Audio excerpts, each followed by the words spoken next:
Hi there, thanks for joining us again during our launch week for the Storytown magazine. In fact, I want to show you what this magazine looks like. Paul, will you grab me a magazine over there? We are so excited this week that our new Storytown magazine is in. They're available at the McKinney Center for you to be able to pick up. And this magazine describes so many of the different Storytown programs that we have in Jonesboro.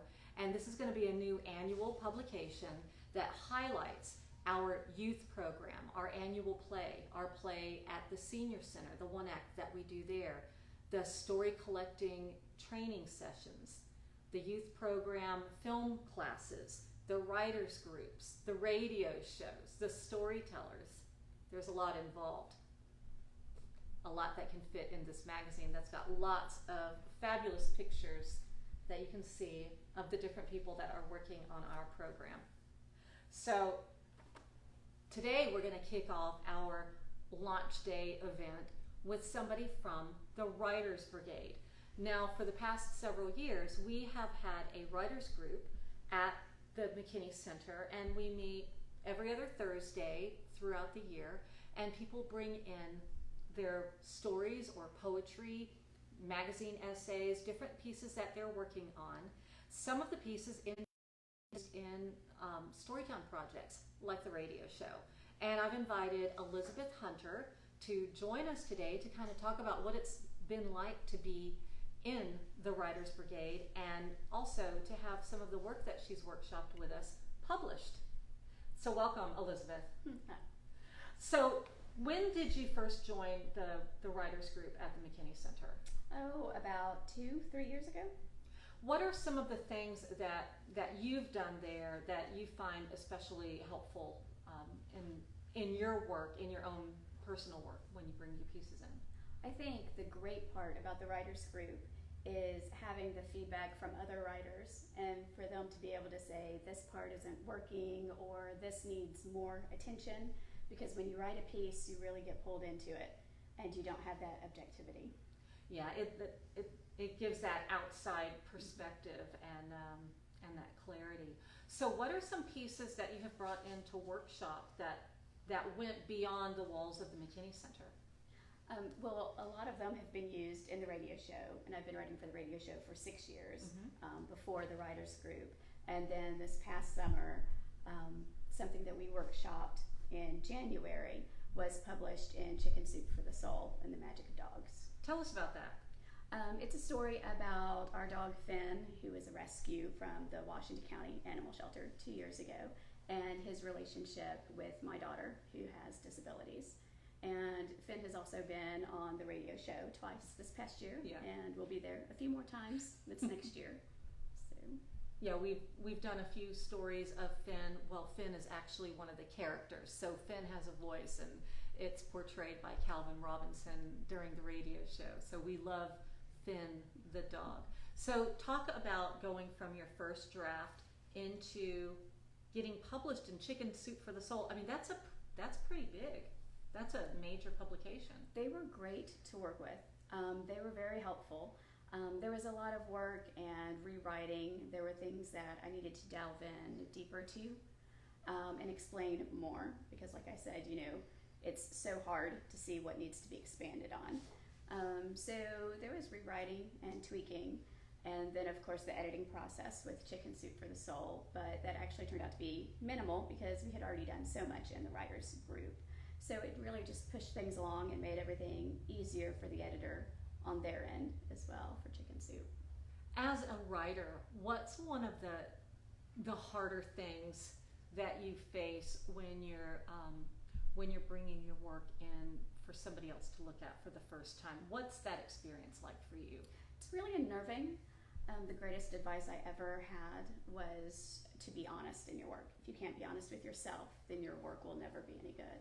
And so you're really putting yourself barren in front of people when they read your work for the first time. And it's unnerving, but in the writers group, everybody is very supportive, and it's a nice little family, and everybody else is writers, and so they're going to be welcoming, even if they're critical and there's things that need to be changed.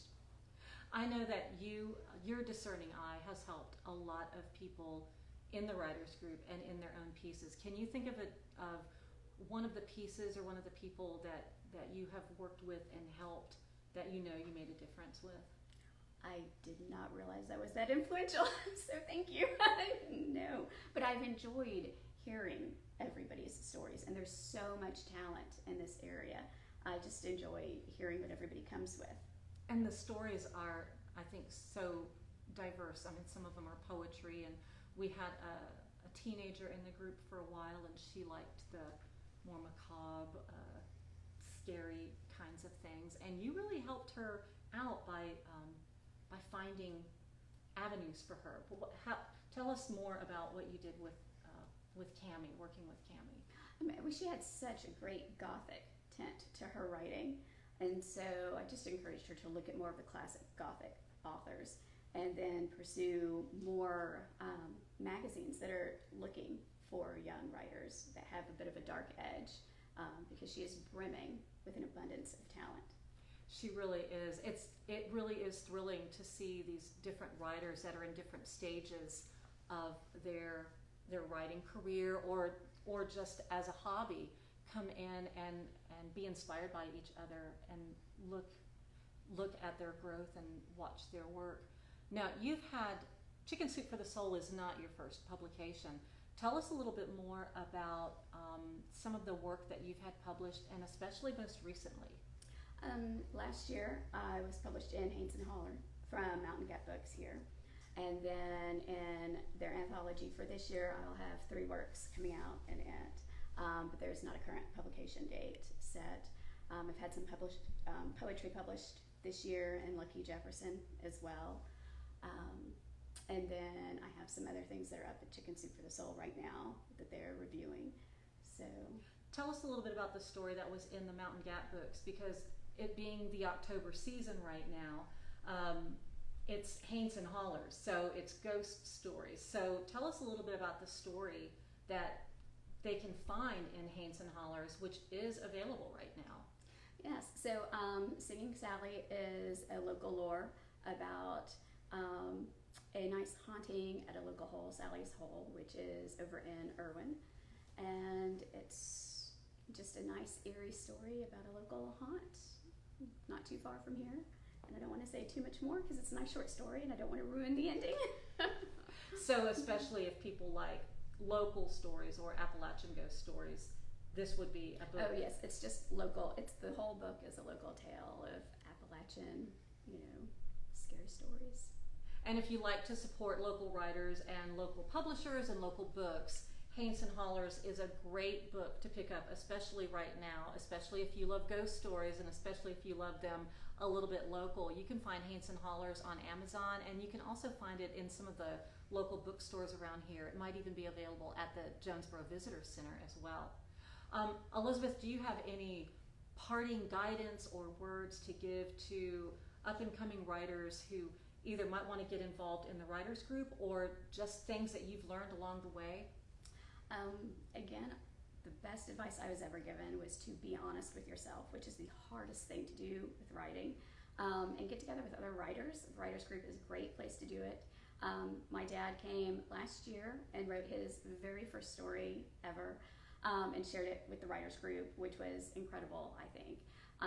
And they were so supportive. So it's just a great group to come no matter what level of writing that you're at. So be honest with yourself. I just want to ask you one more question. Yes. What really do you mean by be honest with yourself? Because I understand it at one level, but tell me about a time in your own work that you realized that you weren't, and what did you do to fix it?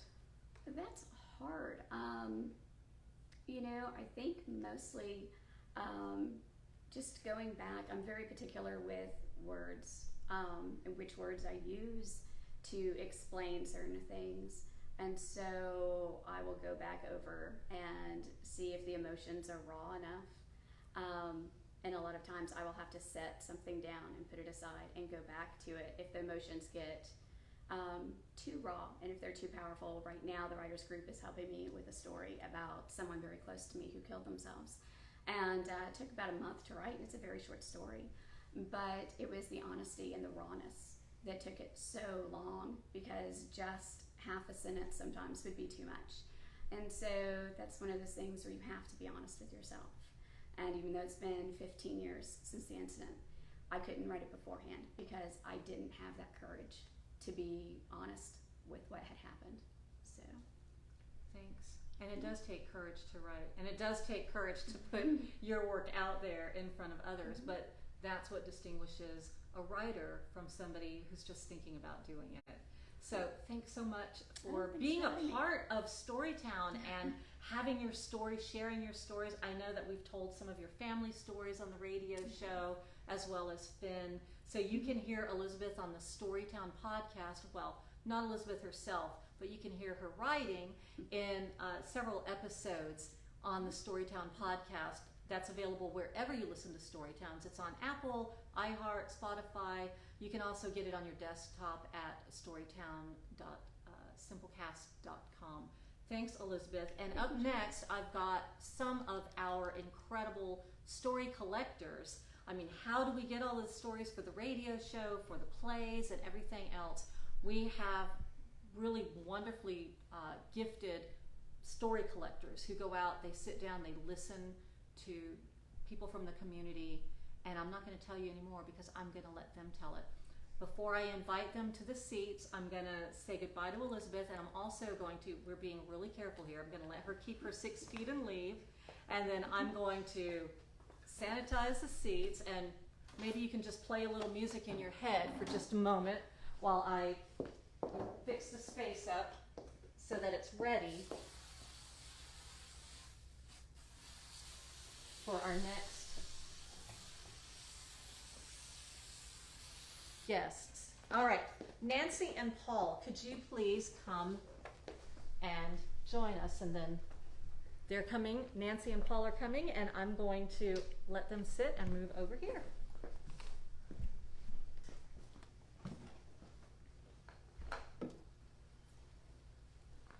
So welcome. I want to introduce you to Nancy Kavanaugh and Paul Braxton, who are just people that I consider amazing story collectors in our community. And thank you all, thank you both for coming and just talking about the work that you've done. And both of you have just collected incredible stories. Nancy, can you tell me about a time where you collected a story and it just made your jaw drop? I think that that's probably most often true with every story. There is a kernel or a nugget in a story that changes a perception, and I think, wow, what this person has done or lived or how they've lived is always exciting. And so it's hard to pick one thing out. One of the things I think oftentimes is how we deal with adversity or a challenge. There's always that, Yogi Berra said, there's a fork in the road, take it. Well, which road have you taken, and how it has changed or what your life has been. Paul, can you think of a time where you were collecting a story, maybe from somebody that you knew, and you found yourself suddenly surprised? Yes. What surprised me mostly is that as you're collecting a story, if you're not careful, you will find yourself in the story. You become part of the story because what you witness is that person's emotion. Is almost like they're reliving a moment in their time or their life, and you're so concerned with them because you see the emotional, physically on their faces or in their movements as they're telling you, and it will get you to listening more to them about their story. And sometimes you even forget you're actually collecting the story. You have become part of that story. And that has happened to me. And I don't know if you want me to say which story it was. Sure. Tell me about that. I was doing a collection story on Johnny Russaw, the first African American football player for East Tennessee State University. And as he was telling his story, certain things, the different pauses, that's where I realized how important a pause is, because at that point in time, it really meant something to that person, and they had to catch themselves to stop themselves so that they didn't say something that might not go over well, or something that reminded them of that time. And I think several times too, while collecting stories, it could get so intense to that person that you have to stop sometime and take a break. And that's what we did. And the funny thing about the breaks is sometimes you get more of a story in between the breaks than you do when you're focused on the real story. But it's wonderful to have that break, because it kind of tone you back to focusing back into the real issue of the story. And I thought that was a great story that he told in reference to being the first African American football player, and the challenges and the triumphs that he had to go through.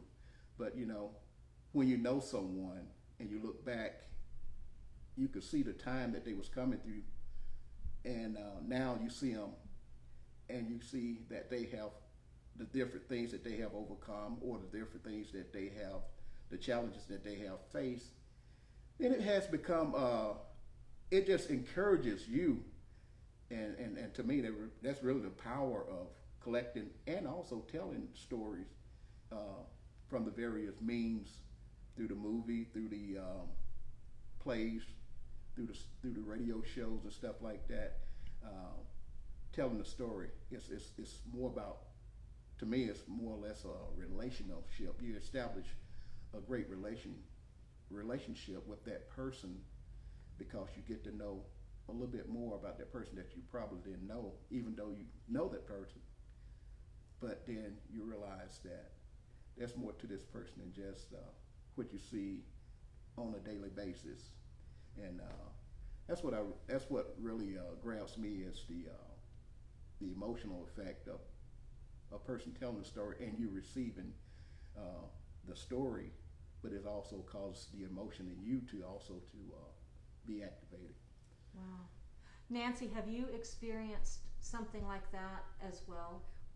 While he was talking, of course, I'm thinking along that, what's that percolating inside me?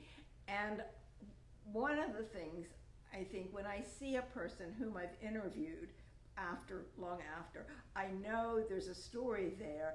And so a conversation we have now fits into that jigsaw puzzle that may have been missing at that time, that just was not talked about, but it makes sense now for me to have this additional piece of this person's story. And I can remember, I think, just about all the people that I've interviewed, where we were, the place, the setting, the conversation, made such an impact on me that it stayed with me in remembering them as a person, and, as I said, fitting in new pieces when I see them. Have you ever collected a story and then learned or discovered something different about yourself in the process? Absolutely. Every day is a new day, and we move on, and I think part for me is digesting it, and how does this person's story connect to my story? What more have I learned about myself in connection to the world, to friendships that have surprised me in my own personal growth or development. Have either one of you had the experience of sitting with somebody, collecting their story, and it almost is too hard to hear, but you stay with them? Yes. Tell me about that. Well, many stories that are that have darkness, that a person is bringing out the darkness, are so difficult to listen to, and yet there is a championship for that person to share that, to put that there in the middle between her or him and me, and having absolute trust in me listening to their story and not being judgmental and just being present to whatever it is. Sometimes it seems much worse to the teller than it does to the listener, that it's not such a shocking thing, or it doesn't change my thinking about them in terms of, oh, what a bad person this is, but what a brave person this is, and how this person has developed around this event or set of events in their lives. When either one of you have collected a story like that, what does it seem to do for the teller once they've gotten it out? What do you all experience of them once they get that story out? My experience is that, depending on the story, what it is, I have a lot more respect for that person, because I know that person better, and it again, as Nancy said, they're trusting you, and they're sharing their story with you, and even though it might go on to other venues, but right there at that moment, the relationship that you have with that person, it becomes personal. And at that moment in time, to me, I have a feeling of responsibility to make sure I get it right. I don't add anything or take away anything. And also the responsibility, I have responsibility of going back and asking that person, you did say this, is it okay? And but with the experience that I had with Mr. Russaw, was he asked me at one point in time, said, could you stop the taping? I said yes, and I stopped it, and then in between that time, there was other stories that were shared with me, and he said, I don't want this on the record, but it just sparked him to start talking about things that he really didn't feel that needed to be publicly consumed, but he shared that with me, and I said, oh wow, I'm responsible for this now, and I'm responsible that I can't tell nobody this, and so it puts a responsibility on you, and that with that trust, and you also want to make sure that you protect that person, protect what they want protected also. But it's just amazing that they would feel comfortable enough to be able to share something with you, and I take that as a huge honor. Yes. That's the word I thought of, honor. But it's also a huge responsibility. Yes. What do the two of you, because I've noticed that the two of you get those really difficult stories, what steps do you take to build those bridges of trust in order for that story to be told? How do you prepare for an interview like that? Well, oftentimes people say, well, I don't know why you want to talk to me. I don't have any story for you. I don't know any stories. Right. And so I've taught storytelling in the past before I moved here to Jonesboro, and I used various story prompts. And one story prompt that has always been very successful is, tell me about your first experience with fire. And immediately that person is taken back,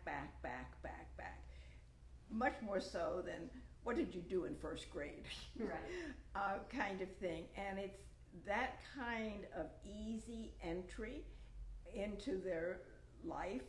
It is never chronological, but it starts with a piece, and then that is like one of those story pieces that goes out and radiates in many different ways. There's a safety in that. The person that you're interviewing doesn't feel threatened or anxious that you're going to ask them something that they can't answer or they don't want to answer right off the bat. But usually I find that a story prompt gives them a deep breath, and it's not so terrifying anymore. And generally there are pieces to pick out of that will further the conversation. That is some really wonderful advice. Paul, is there something that you do to prepare for an interview that lays that groundwork? Other than knowing the person, trying to know the person, trying to get to know the person a little bit more, and just probably before the interview or whatever, just having conversation with the person and kind of calming their fears as far as, well, what are you going to be asking us? And I said, well, don't even worry about that. It's not going to be anything serious. We're just going to just talk about, I'm not going to really talk. You're going to be doing the talking. And so you're going to share what you want me to hear. And so whatever you want to say, it's going to be up to you. I might have a few questions about what you said, but other than that, don't worry about it. It's your story. It's not mine. That you just touched on, I think, one of the really most important aspects of collecting a story, because it's not a conversation. Mm-hmm. So what is it like? Talk to me about how you feel about those differences, being just a listener and not a participant in that conversation, and maybe some of the discipline that it takes to not want to comment. You're shaking your head, Nancy. Well, yes, it takes a lot of discipline for me for being a talker, but being a listener is hard work. I remember there was a time when I did some interviewing for an Ernest McKinney Day at the McKinney Center, and people came in, and I had no idea who they were, how they knew him, what their experience was. So it was a really blank slate, and that was pretty terrifying for me to try to find some common ground. But I had to be quiet. I had to listen, and those pauses really help if I can keep quiet and let that person think some more and just take whatever they're giving me, and then if I can come back to it, or something else comes along, and then I move on to something else. But it is hard to be a story listener and processing what they're saying and being ready for a pause. And what do you do inside of those pauses? Take a deep breath. I think, and I try to feel where we are, or what that person has just said.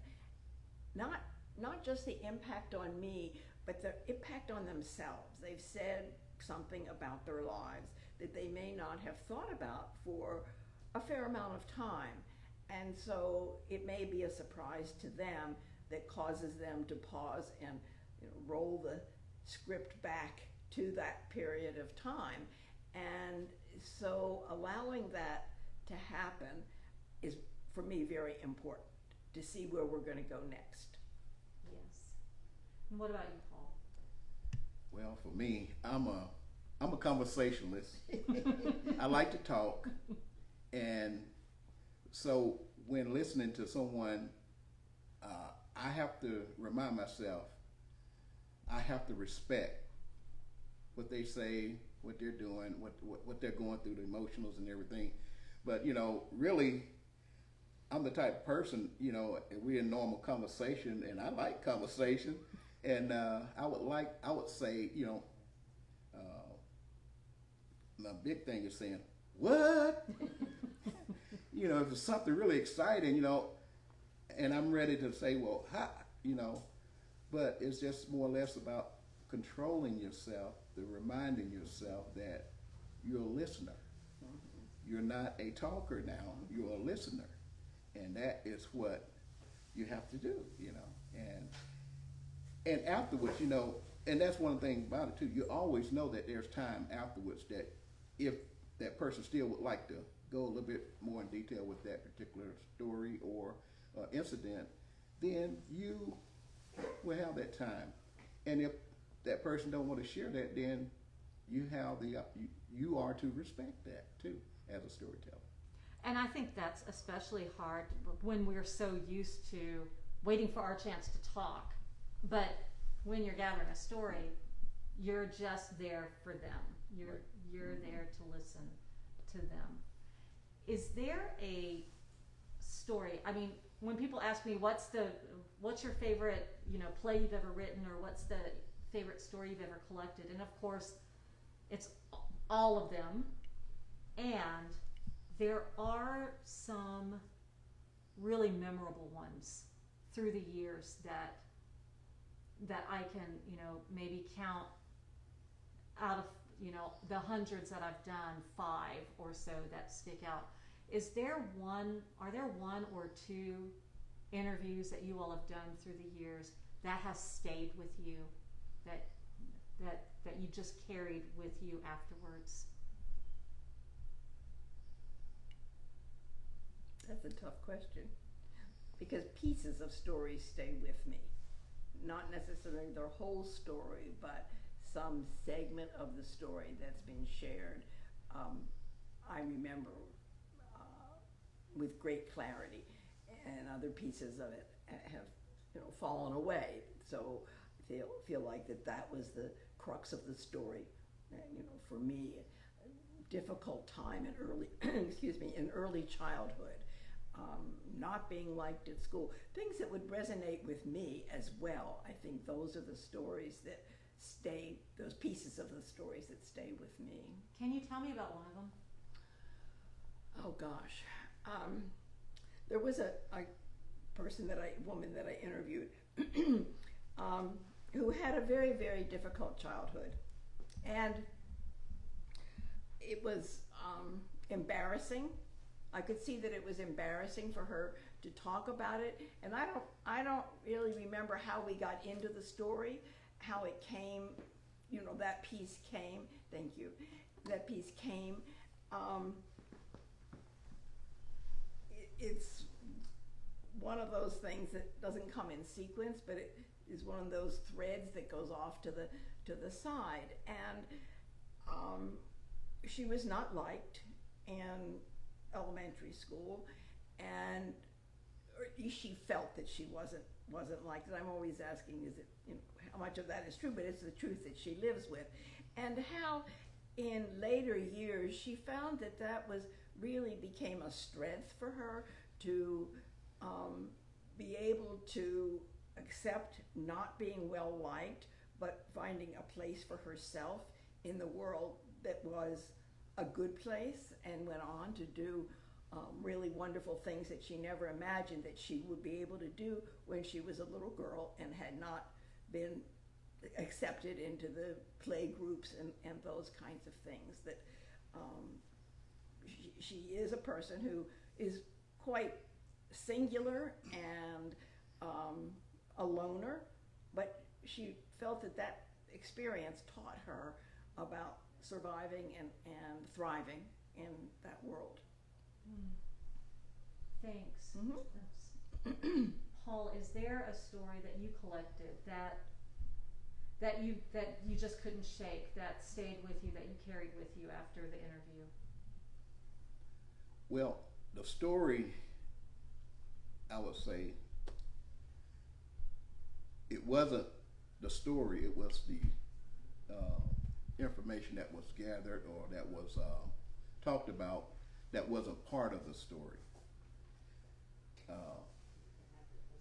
the unwritten part of it.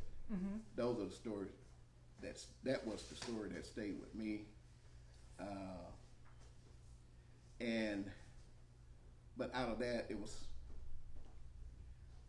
the respect of not wanting to have that public because, of the respect of the people that the person, the respect that person had for those people. So so it takes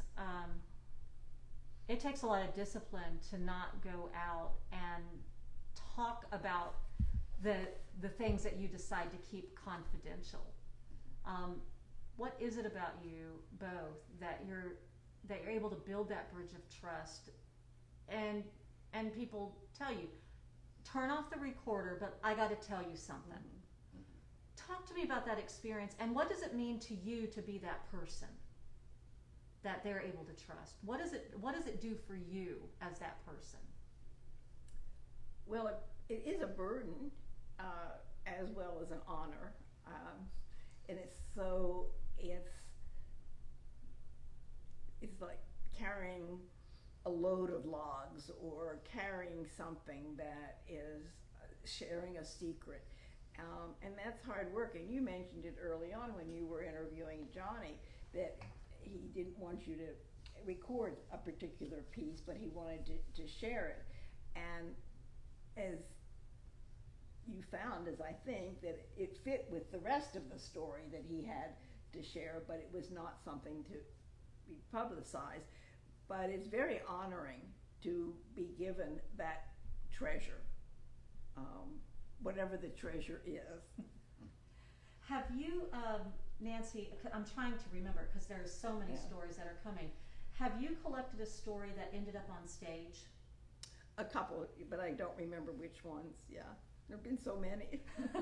I know, it's hard to pinpoint. And Paul, tell me about the first story you collected that you saw on stage.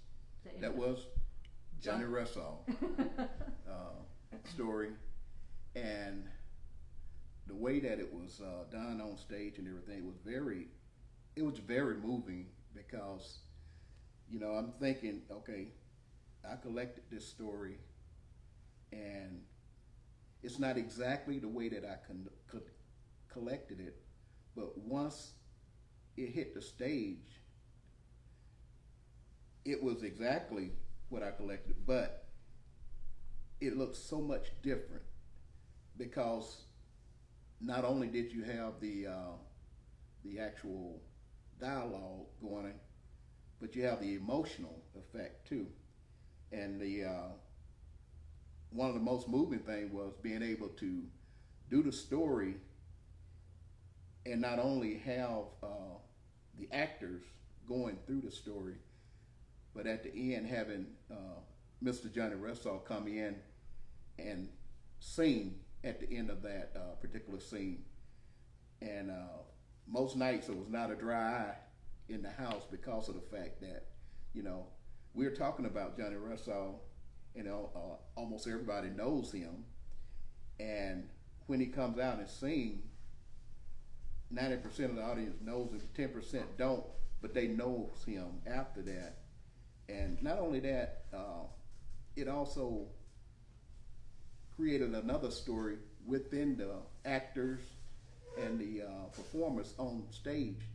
They got a chance to meet the person that I did a story about that is in this play, and they actually seen the real live person, because a lot of times we do plays and stuff, a lot of times it'd be about the past after someone has gone on. But speaking of that, that's what I love about the plays, the radio shows, and all that, is because it talks about people you know. It's not about people that's somewhere else in the world. It's about hometown people, regional people, people that is from here. And it just makes it so much important. I never done any acting or any story collecting, anything, until I got to Jonesboro. And I don't even know how that started. That's a story in itself. That's a story in itself. Exactly. You said it's important.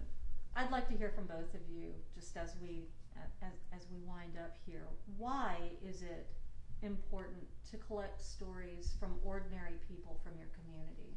Why do you do it? Why do you enjoy doing it? And why do you think it's important? Because everybody's extraordinary. Yes. There's something unique about each one of us.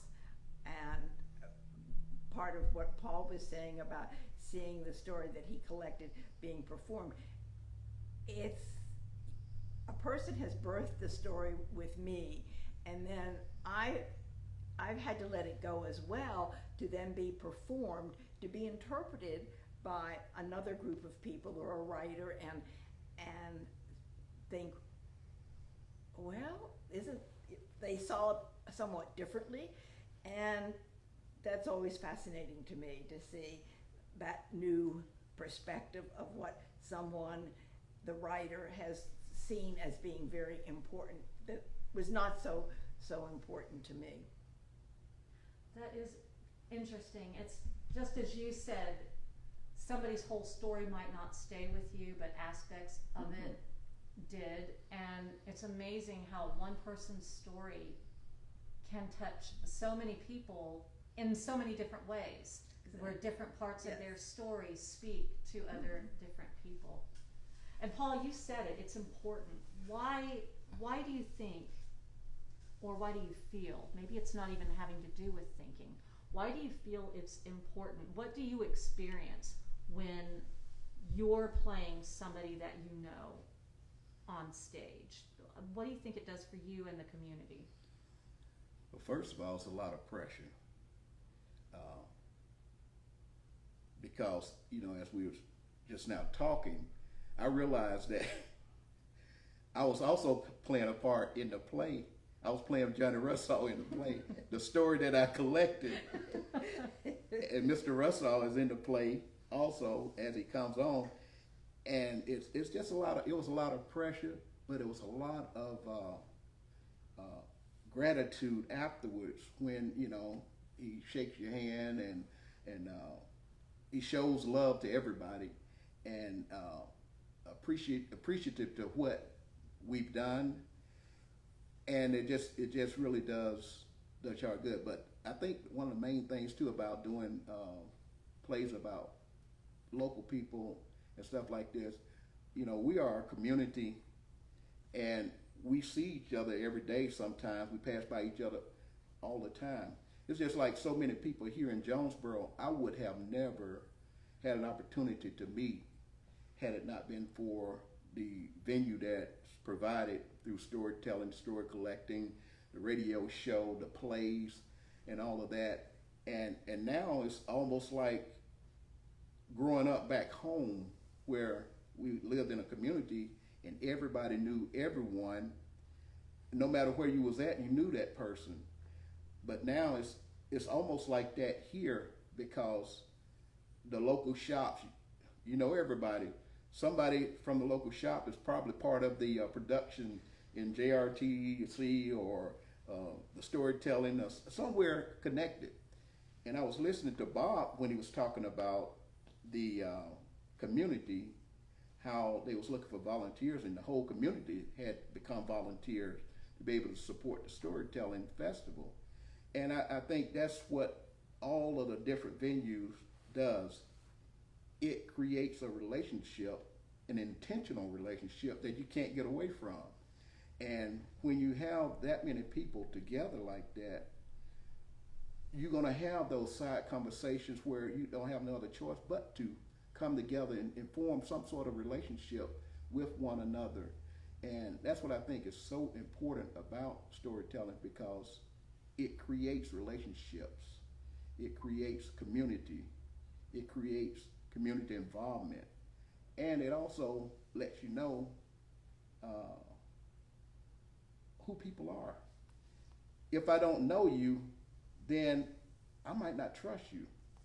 But the more you know about me, and the more I know about you, I think we can create a better community, a better world. Because I trust you, I know you better. And if I don't know you, I might just know of you and what you do, and I would take it at face value. But since I know you, Sky, I know you, Jules, I know you, Nancy, yeah, I'm more apt to speak to you. I'm more apt to have a conversation with you, and you're more apt to share with me, and I could help you and you can help me because I know you. Yes. But if you don't know me, Yes. we just, You're all right, right. pass on by. Okay, I know I love to talk, okay.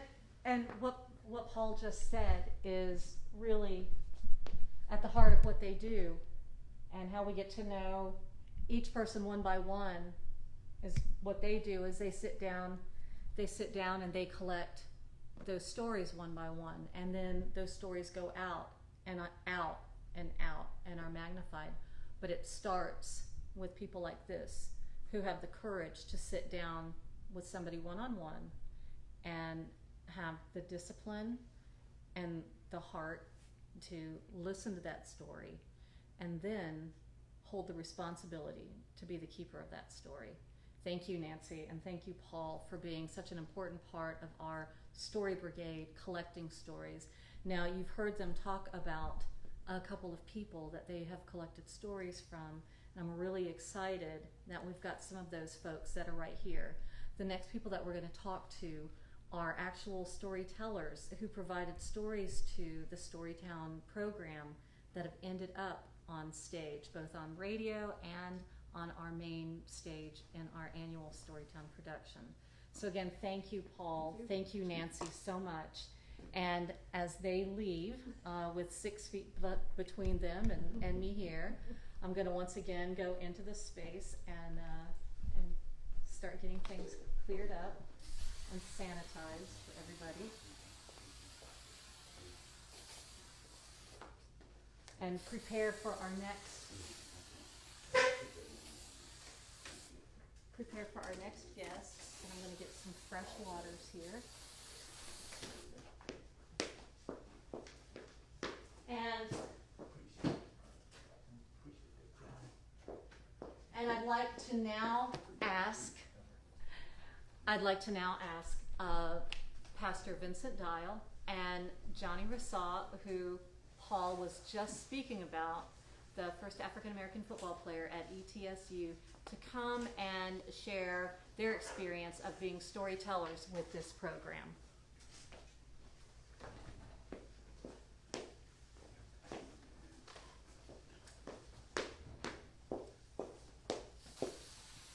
So if you all could come and join us, that would be wonderful.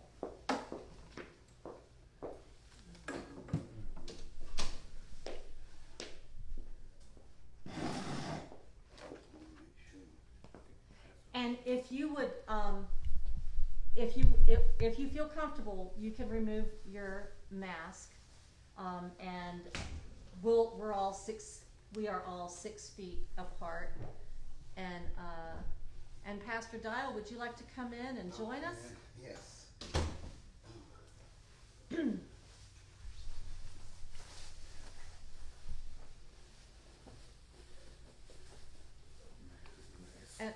And I want to thank you two for coming here today. And on your right is Mr. Johnny Russaw, and on your left is Pastor Dial, and both of them have told stories that have been used in our plays and I think even in radio shows. And John Russaw was in the very first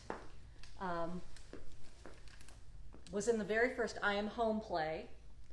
He played Alfred Greenlee, another community member who has since passed on, and his singing group that was with Alfred Greenlee was the very first music group to ever appear on the radio show, which next year will be in its 10th season.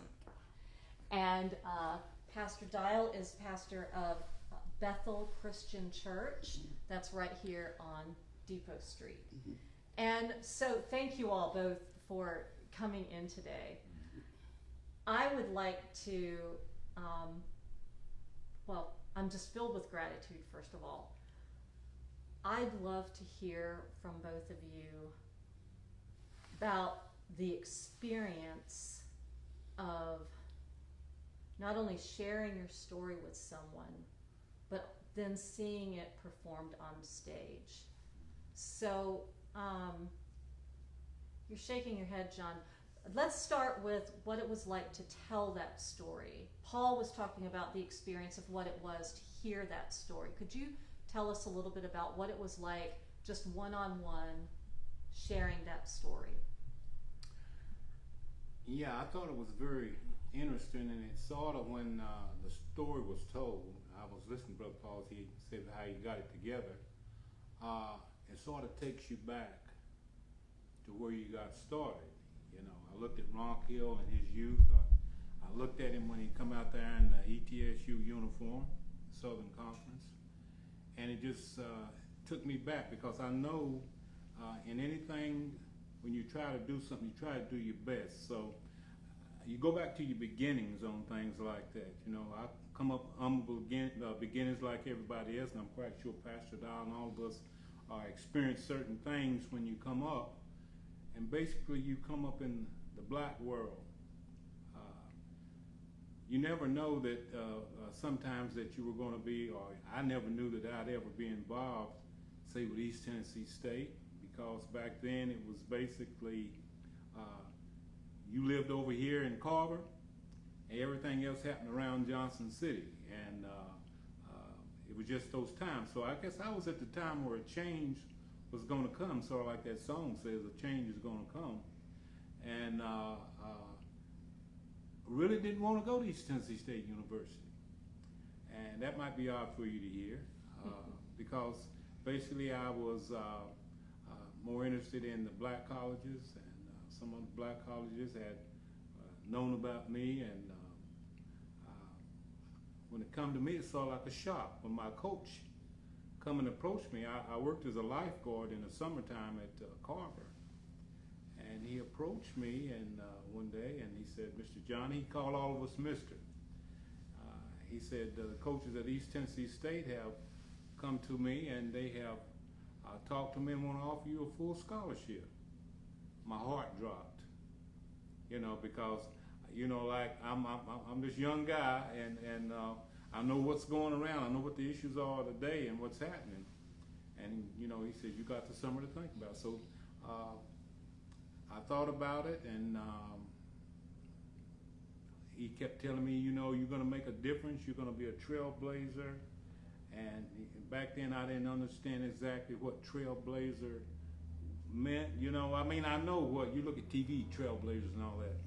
But then now I understand what he was talking about, you know, as I got older, that you're opening a field right here, not only football or physical wise, but educational wise.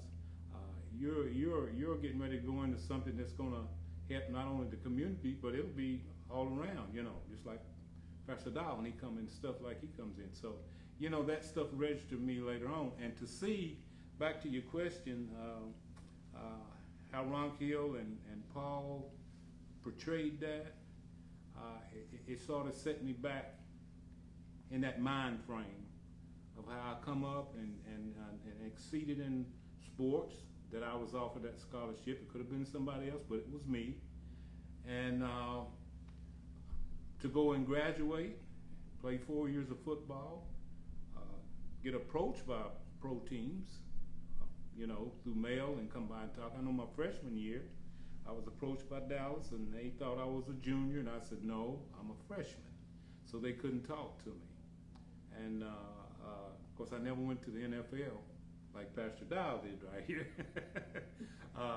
But it's just that during your time, you either went in or you didn't go in. It just times when things were changing so much that you know, it wasn't for me. So it was for me to go to the NFL, I would have been there. But anyway, I had a good career at ETSU and the coaches. I enjoyed the staff. It was a lot I had to go through, though. You know, you had to go through the, and if I'm talking too much, you can tell me to slow down. No, this is exactly why you're here. Yeah. When I first walked on that campus, you know, I had to walk into Ellington Hall, which was the sports dorm, and reception wasn't really that good because, you know, everybody in there was white other than me. So when I walk in, you know, a lot of guys are looking and not really doing too much. I didn't really feel threatened, but then there were some altercations during the first few weeks I was there, and we sort of got past that, and we just sat down and talked one day. I think we were getting ready to play. I think it was Western Kentucky University, and we had just had our ankles and all wrapped. We was over our parents, you know, how they come in and talk, and I started talking to some of the boys, and particularly one I was talking to was a guy by the name of Charlie Jordan from Waycross, Georgia. And he said, you know what, John? He said, only thing I really knew about blacks was basically what my father and them told me. He said, I never have related to blacks very much. He said, but I found out that a lot of what he was telling me was untrue till I talked to you. So I said, well, you know, a lot of things that I didn't know. I mean, I said it's like a double standard thing right here. You look this way and I look this way, and we've come to this point. We've come to this point where you can see this change was coming in right there. So we knew that to operate together as a football team, that we had to come together. You know, the machine had to operate with everybody operating together.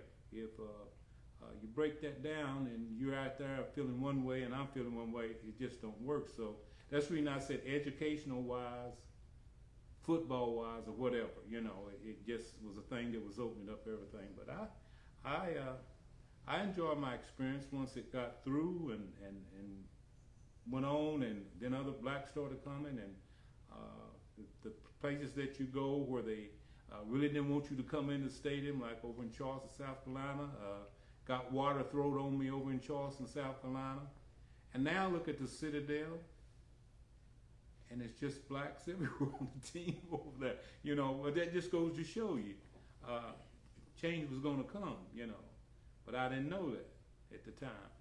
But I'm going to back off right here. So that's sort of my experience on that question that you asked me right there. Was just motivational to that I could be in line to do something like that for this area, and move it around so that others can come. And now I got a little old name. They call me in Johnson City, the Burchett and all of them call me Legend. Legend. That's Legend. That's not a bad nickname to have. That's my nickname with some of them. Some of the young guys in our end right here have come up from the high school that really didn't know about me going to East End State and be the first, have come up and said thank you. Wow. That really made me feel good. Some of the guys come up and said, thank you for what you did, Mr. Russaw. So Wow. it really was something. We're going to come back to you in a second. We're going to ask Pastor Dial a question. Pastor Dial. Just let me be Vincent for right Vincent. now. Okay. All right, Vincent. That's hard, but go ahead and be Vincent. Yeah. So what was it like to have your own story up on stage for the whole community? Well, I guess it was somewhat one of those cathartic moments where a lot of things that possibly I've held in over the years and never really spoke about till recently. It's just like with Deacon Russaw and some of the things that he did. You know, a lot of people that know he was a law enforcement officer for TVA, and the things that he did and places he had traveled. And I think about the African proverb that I'm just learning about. It says the hunter will always be the hero until the lion tells his story.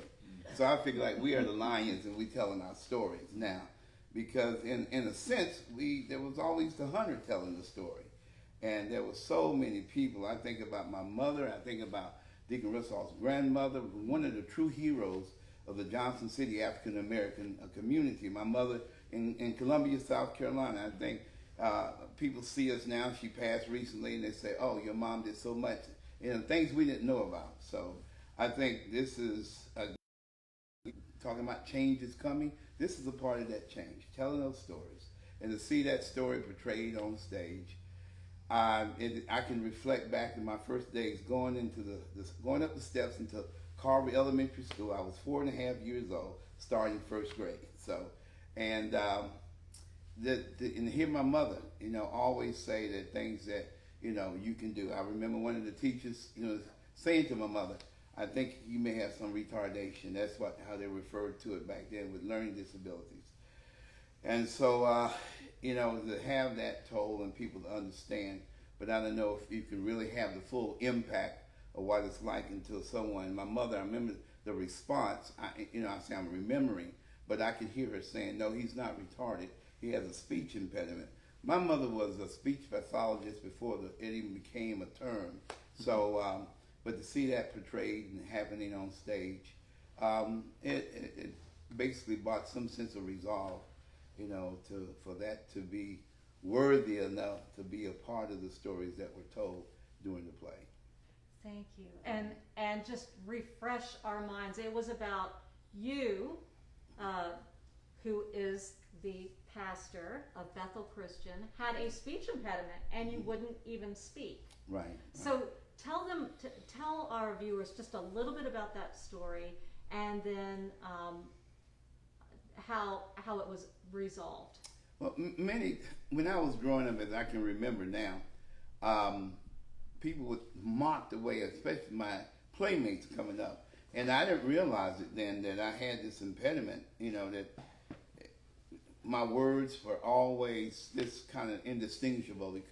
And so we were in popcorn reading circle in school. I remember it was at Carr Elementary School again, first grade, and we're in this circle, little wooden chairs, and everybody, you know, you had to pay attention to know, you know, where the person ended. So if you got called on, you would know where to start.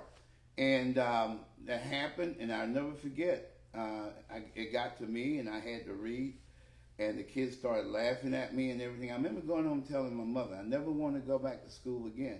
So that was a part of my, I guess, exodus to out of the reading circle, not wanting to read. So it was, and then I became, well, and there was some behavior issues.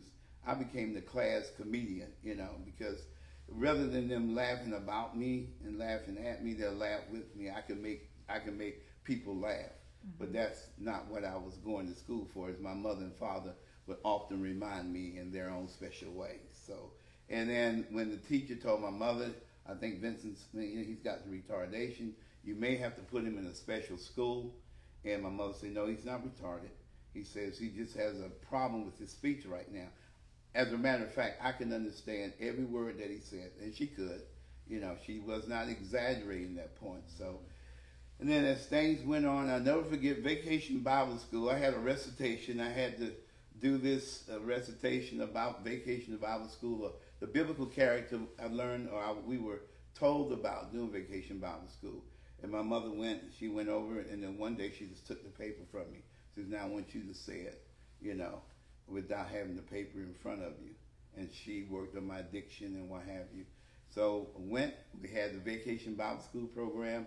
I said the speech perfectly because my mother was just so excited. You know, it was almost like vindication for me that my son is not retarded, that he is a smart child. He just has a problem with his speech right now. So that's pretty much, and that followed me even up through high school.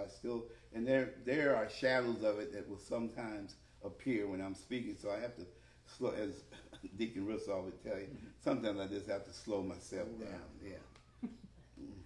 Wow. And that was so inspirational, and I think to other kids that were out there, and even adults who struggle being understood.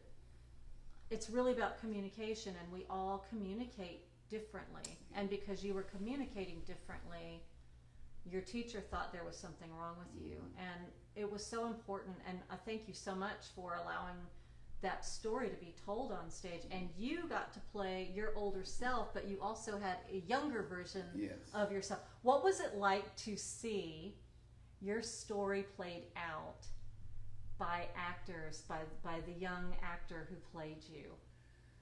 That's an interesting question, because I never really, I didn't think about it, but then I did think about it, because I can see me being him, being me at that age, and then Donna playing the role of my mother, you know, and I was going like, man, this is so surreal, you know, and I said, okay, this is okay, you know, to see that happening, you know, and then night after night, and then people seeing, you know, I think all of the vignettes of people's stories were well received, you know. So, and I just, again, well, I didn't dwell on it, but I felt like, again, there's some vindication there, and that all children, we need to be very, very careful with children. Just because they don't sound like I do or look like I do, that there's something wrong with them. And that's these times, these COVID-19 times, it's a very, very special time because a lot of children don't have a lot of sometimes home support. And even if they have that home support, they may be somehow ostracized at school and picked on or bullied even. So again, I think that would be one of the vignettes that could use with a school setting and have that acted out and then have the kids to respond. What do you all think about this? You know, how would he be treated today, you think? The same way, or would people make fun of him? That type of thing. Did you have anybody that you know come to you after the play and say, I never knew that about you? Yeah, there were. So they said, well, the way you run your mouth now, you never would have guessed it. So.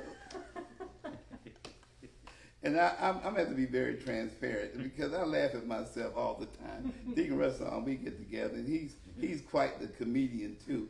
Very humorous, very wise man, you know. But I have to laugh at myself. But when people came and said, I never knew that about you, and like I you know, and like I say, one of the responses say, well, you don't have to worry about that now, you know. So, but.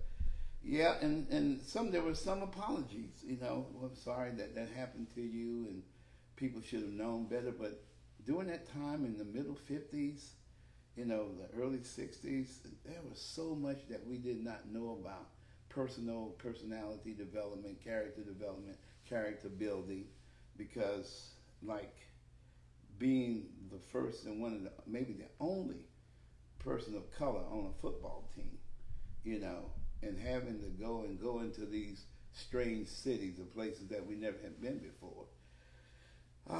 It takes a lot of courage, even though we don't know it's courage at that time, but it does. So someone to come up and say, I know that about you, that's why we have conversations, that's why we have dialogue, so that we can get to know each other and not be afraid of that, you know, that discovery, you know. So. Why do you think, and John, this may be a question for you, why do you think it's important that we do these stories of our community members, like the two of you, for our community members? I mean, we're not writing these plays so that they can go off to be on Broadway. Why do you think it's important for these local stories about local people who have done things like the two of you have done is important? Well, I think they're important because some people read history and they get their own interpretation of what they see and what they see in history.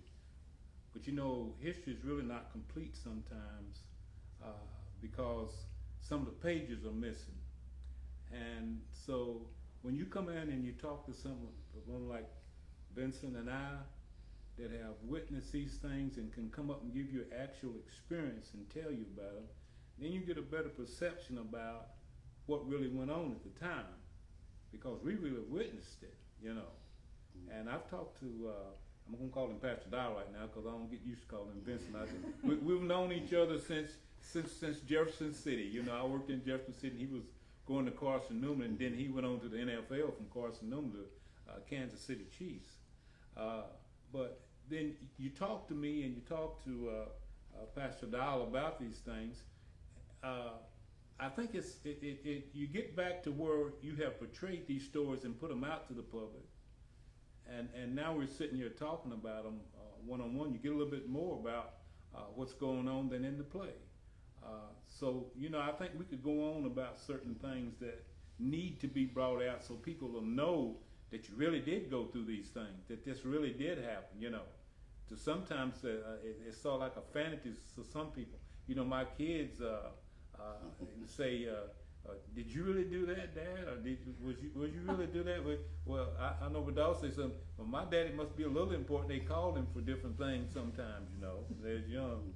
But these stories need to be told so that people really know that there's an actuality about this stuff right here. It's not really something that really, back in the time when there was a lot of segregation and things going on, when you're going into these places like Pastor Dow said, and you don't know, you go into a place where they even call you from the motel and tell you that you can't stay there. I mean, you just on, and you go on the field and you think, well, I'm in this environment right here, and it's just like somebody aiming something at you, like you don't know what's going to happen, So these stories need to be told to let people know that it's not just something that somebody wants to come up and just talk about, but that it's really actuality. And it's just like, if you want to know something, you go to the source. And today, we're in here, we're the source. You are. I think back on that play, and when you came out and sang at the end of that scene, every single time without exception, there was a standing ovation for you from the community. And this was done for the entire community.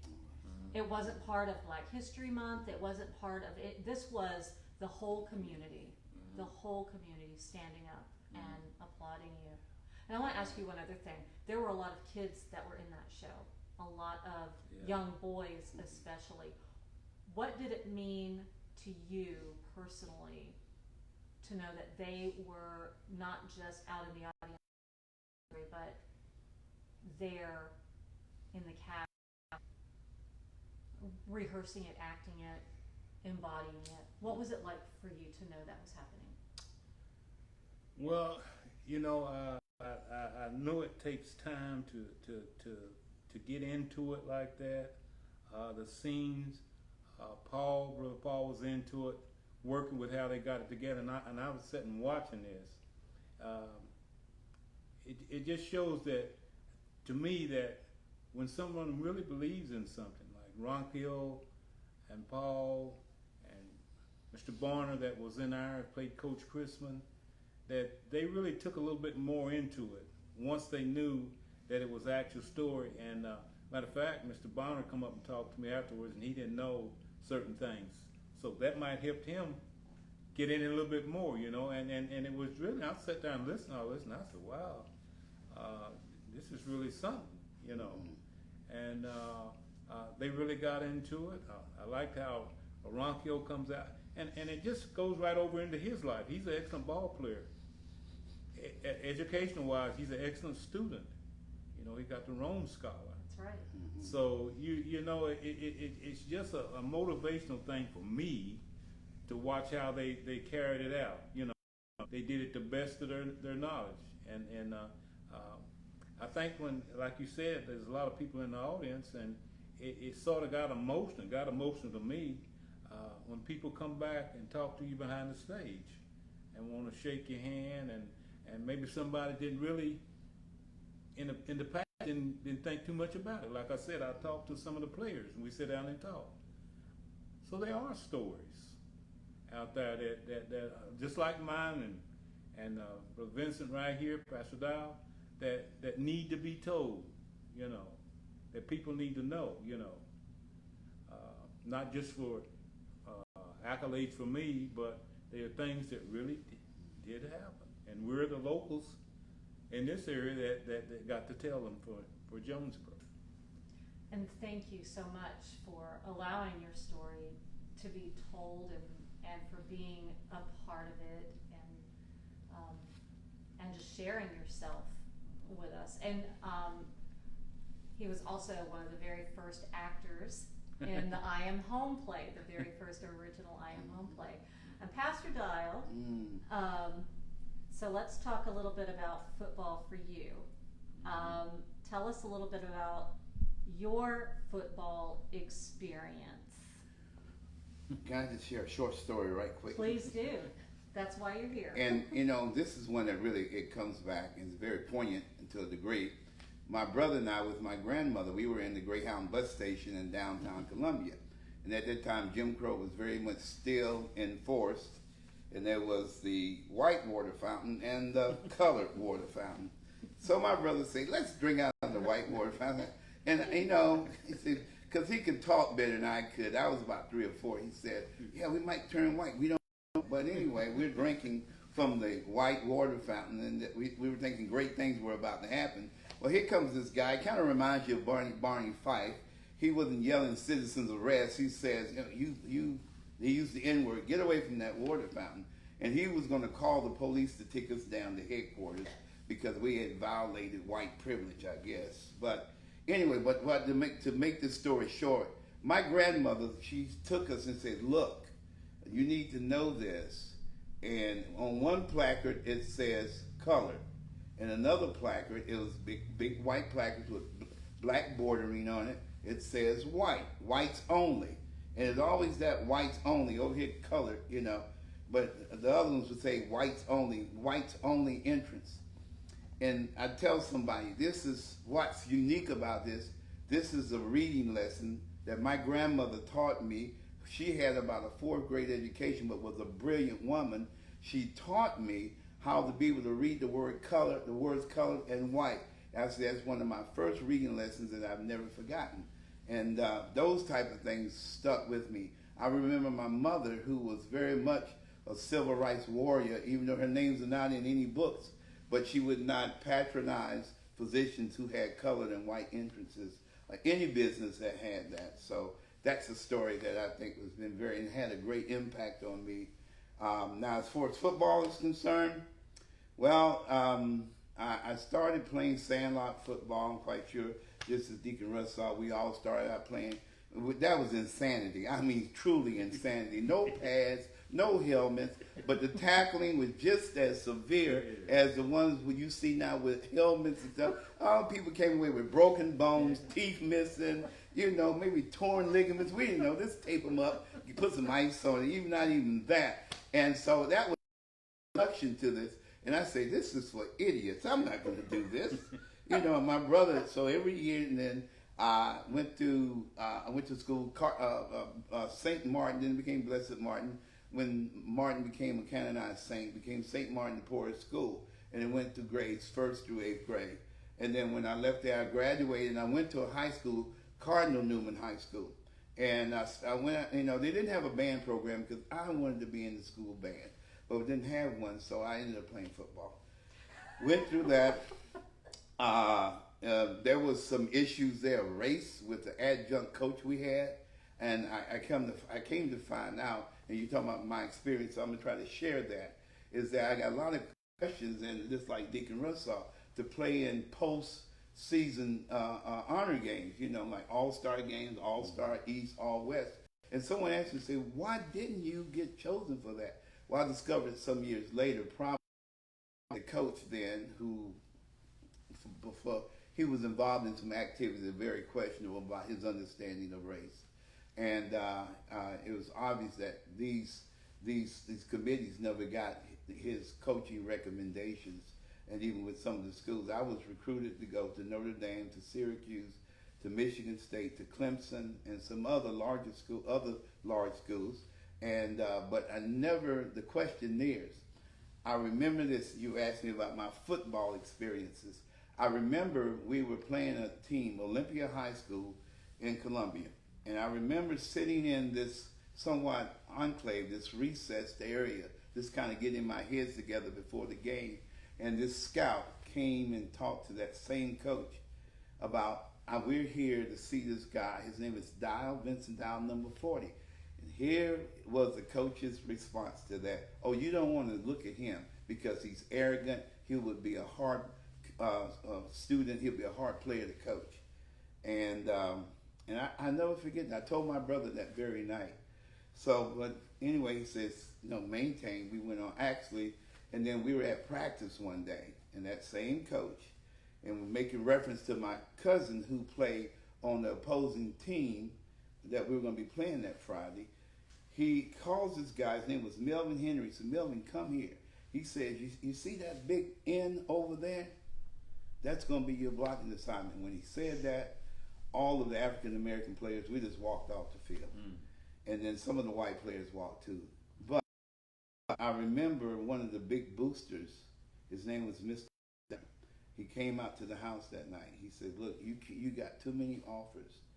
You just, I lost any type of respect for the whole athletic sports thing, because if all I'm good for is running touchdowns, and then outside of that, we can't socialize or be friends, then it's not worth it. So when I graduated, I hadn't signed with anybody. I did sign with Johnson C. Smith in Charlotte, North Carolina, but the paperwork got filed up. So I ended up, long story short, I went to Carson Newman. Yeah. So people will still ask me, you haven't graduated yet? I said, because I went to Cardinal Newman High School. So when they asked me, say, you're not graduated yet? I said, I have. And so I went to Cardinal Newman. There were some issues there, and then Deacon Russaw knows 5 of us were suspended from the national championship game because of really a strong miscommunication about our actions. So, but going on from there, I had inquiries from Cincinnati Bengals and then Kansas City. The night of the draft, my coach, Dal Sheely, was coming back and forth. We didn't have saying, the Chiefs want to draft you in the 10th and 12th rounds. Fine. Then, draft night, there's nothing certain because they needed to start rejuvenating the team. The guys were getting old. So finally he says, would you go as a free agent? And I said, yes. And I went to 3 rookie camps and I made it into the regular camp. And long story short, again, I tore this hamstring pretty severely. And the team doctor says that your football days are pretty much over. So, and that's the way the ball bounced that day. Yeah. And so you were scouted by a lot of other different teams for college. Yes. And I see you're wearing your Carson Newman jacket. Yes. The Eagles fly on Marcy Creek. Yeah. Yeah. From the Eagles to the Chiefs.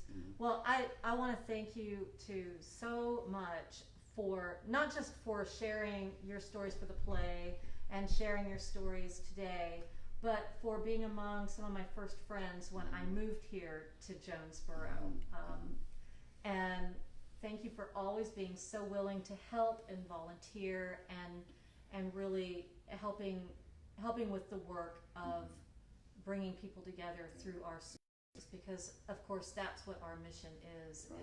As we get to know each other better, and what other way to get to know each other than through our own stories and experiences can we replace the false narratives about us and replace it with the true narratives that can connect our hearts instead of these other stories that are out there to separate us. We've had a lot of history of that. And Jules, thank you, because here's the thing. Sometimes I feel like there's certain meetings and gatherings that are so contrived, and it's almost like the busing thing in Boston many years ago.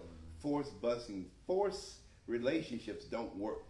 And it's things like this. It's got to be a natural and a progression of things. And once that begins to happen, we don't feel like, well, let's circle up and sing Kumbaya now, until next year, So, but no, thank you so very much. And I just always, I love this man like a brother, and his story. And then when he told that about the scalding hot water being thrown on him at the Citadel as he was entering into the stadium, I said, man, what it must have been like, even though I was experiencing, growing up in South Carolina, but to be there and to be away from home, so. And a child. Yes, I salute Deacon John child. Russaw, yes. I salute you. Thank you. Thank you. We salute you both. And with that, I'm going to let you all get on with your very, very busy day. Thank you so much. Exit stage left. Exit stage left. Amen. Thank you. And I'm going to take care of the space. Oh, and let's get Pastor Dial, grab a magazine over there for yourself. And I am going to welcome another storyteller here. Yes. And I'm from Charleston. Yes. So and my husband went to graduated from the Citadel in '62. Yeah. So I have got to apologize for my husband's school, and He might remember that situation. Ask him, does he ever remember well, that? he's up there right now. God bless him. But Yes. He graduated in '62. What year was that? Yes. That was in '64. Oh, okay.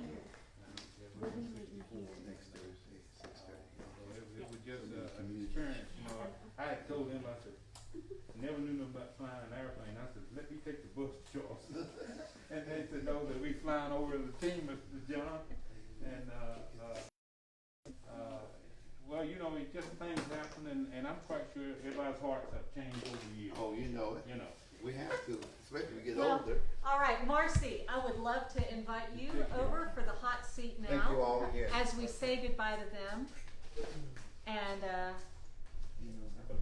And so up next, we've got another one of our storytellers to round out today's live stream launch celebration. Okay, you've got your own of the new Storytown magazine launch. And of course, you can pick it up at the McKinney Center.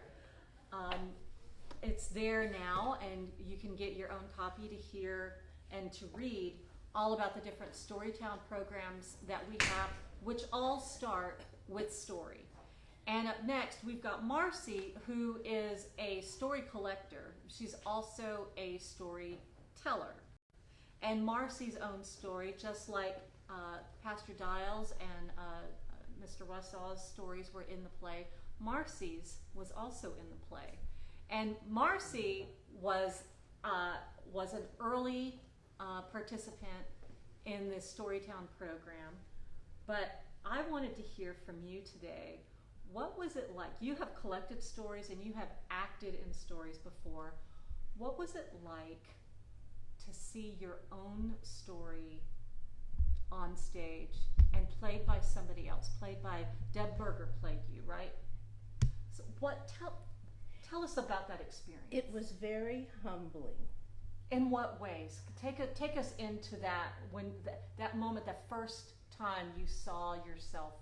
The first time I saw it at practice, I went in the hall. I went in the hall and started crying. First of all, to think the story was worthy enough for it to be in the play.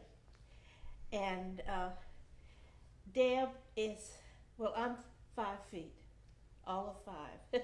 And Deb is probably 5'8".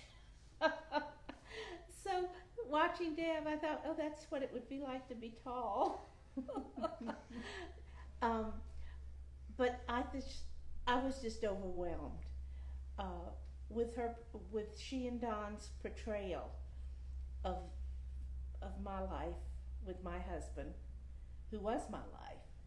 And I just thought they did a wonderful job of conveying what we were going through at that point in our lives. Talk to me about the first time you saw, and it might have even been in the performance, the scene where the community comes out in addition to Deb and Yep. Dawn playing you and your husband. What does that do? How does that bring you back into that moment? It took me back to that moment. Every night of the performance, every practice, it was as though I was back in time. I was back in 1998 and 99. And I can still, to this day, see every person that came out of their workplace in the middle of the day to line the streets of Jonesboro to welcome us home. I know everyone that was there. I can tell you what Virginia Causey had on that day when she came out of town hall. I mean, that was a moment in time that is imprinted in my heart. Why do you think it's important for these stories to be told on stage, to be elevated and put under lights and be witnessed by the community? Jonesboro didn't just happen. It just didn't turn out today to be the wonderful little town that it is. And the town is growing in leaps and bounds. There were 3,000 people here when we moved here, and it's pushing 6 now, I think. And So these newcomers need to know how Jonesboro got to be where she is now. And it's only through these stories. The newcomers would not have had the opportunity to know the Reverend Dial and the different stories that we've told during the performances, whether it be the radio show or the I Am Home series. Those stories are the history of the town. And not necessarily famous people, just ordinary people. But it's the stories and the ordinary people that bring us to today to make this town what it is. Now, you've acted in most of the plays and in so many of the radio shows, I think from the very beginning.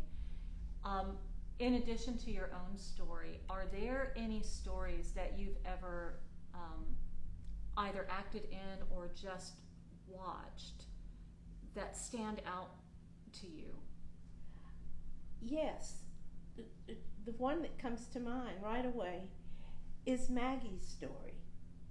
Now, to our audience who might not know Maggie's story, talk to us a little bit about what that story, why it stands out to you, and why it's important for this community to know about her. Maggie's a very special person, and she is confined to a wheelchair, a rolling chair, a motorized chair. And I've never met anyone as tenacious as Maggie. And that chair is her transportation. That chair takes her to the grocery store. That chair takes her to church. That takes her to the radio show. Whether there's snow on the ground, rain, snow, hail, sleet, Maggie goes in that chair. And I think that was the impression that the majority of people that didn't know Maggie, that was what they thought of Maggie. Well, in the play, the story was told of when she lost an infant child. No one ever thought about Maggie in those terms. That humanized her with such emotion. And that was through her story. So I will never look at Maggie going down Main Street in the rain, in that motorized chair, that I don't think about the other part of her life. And I know she's working on her degree. She has overcome so many obstacles. And I think the stories show people that they can do it, that they don't have an excuse. Because someone like Maggie or the folks that just gave their story, everyone has obstacles. Everyone. And it's just how you come out on the other side. Talk to me about being in a cast in a show and doing these stories with people of different ages. What is that like for you, and why do you think it's important? Oh, I love the age range in our group, and we may start out as strangers, but we end up as family. And I'm thinking of the children that have started with the radio show when they were 4 years old, and now they're preteens. And then Raquel was in the very first I Am Home. He was 6, I think. And now he's a college freshman. Yes, and he's got a kind of community around where all his honorary, Yes. I think, aunts and uncles and grandmas and brothers and sisters and that. And so I think we're intentionally multi-generational Why do you think it's important for the young people to hear these, to enact these stories, these ordinary stories of ordinary people? I think it imprints them. And they are learning such great skills. They learn patience. They learn to be quiet when they're supposed to be quiet. But they learn that older people are human beings too. Why is that important That to is you? why, because they're going to be grown one day, and they need role models. And I remember when different stories that were being told by very mischievous adults of what they did when they were little, and the kids, you could say, "Oh, well, then I'm not so off track after all." But I love the mingling of the different age groups. And can you think of a specific time? It could have been during rehearsal or a show where either somebody's story or some experience might have changed you. You've talked a lot about how things have changed and done things for other people. Can you think of a time where you yourself felt changed? Oh, I don't know. Well, I'm sure you do remember the night that I had to tell Catherine a story about Catherine Wyndham. And Catherine had just passed away. And she was a very good personal friend, not just a storytelling friend. And she always stayed at our house. And anyway, we had a lot in common. Catherine's son, Ben, had the same cancer, same doctors, same hospital that Rick had. And so I went to tell the story, and I was just overcome by emotion, and I couldn't speak. And the cast just came up and embraced me. And I'll never forget that. And I felt the warmth in that at the Storytelling Center. And I could hear Catherine. I could hear stories that had been told from that one little stage. And I just felt it brought the whole crew together and embraced me. That is really beautiful. Now, to people out there who may have a story and haven't told it yet, or might think that, oh, I don't have a story that's worth telling on stage, what advice would you give to them? Tell the story. Everyone has a story. And no matter how trivial you think your story is, someone will get something from your story. And this is not a question you're asking me, but I'm going to let you know that my story, the story that was told at the last storytelling, apparently has touched several people that are going through now what Rick and I went through. And I can't tell you how it made me feel when I was told by this person, I know how you feel now. And I'm using you as an example. I know I can do this. Wow. That's pretty powerful.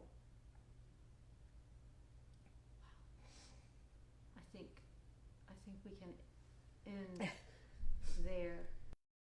How your own story is going to reach out and touch somebody else. Exactly. So if you have a story, tell it. Just call us, we'll come, and we'll get your story. Thanks, Marcy. Thanks for being part of this.